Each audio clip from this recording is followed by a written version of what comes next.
जी sir.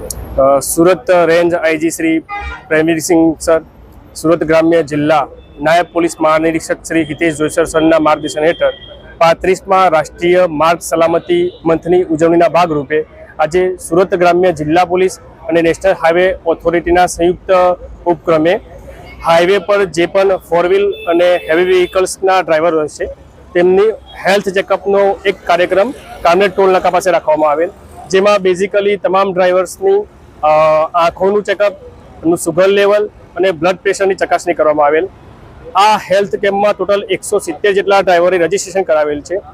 Health બાબતે ચકાસણી કર્યા બાદ ટોટલ 70 જેટલા ડ્રાઈવર્સને સ્પોટ પર જ તેમને ચશ્માની વિતરણ કરવામાં આવેલ છે। અન્ય જે પણ લોકોને આઈ બાબતે કોઈપણ પ્રકારની સમસ્યા હોય અથવા ચશ્માની જરૂરિયાત હોય તો લોકોને પાછળથી કુરિયર દ્વારા મોકલવામાં આવનાર છે। આમ ભારત દેશમાં દર વર્ષે જે કુલ 1,70,000 જેવા માર્ગ અકસ્માતના કારણે લોકોના જીવ ગુમાવવાનો વારો આવે છે, તેમાં ઘટાડો થઈ શકે, લોકોની જિંદગી સુરક્ષિત થાય તેવા એક ઉદ્દેશથી સુરત ગ્રામ્ય જિલ્લા પોલીસ દ્વારા અલગ અલગ પ્રકારે ટ્રાફિક અવેરનેસનો કાર્યક્રમ યોજવામાં આવે છે, જેના ભાગરૂપે જ આજે આ ડ્રાઈવર્સ ભાઈઓનું હેલ્થ ચેકઅપનો કાર્યક્રમ કરવામાં આવેલો હતો।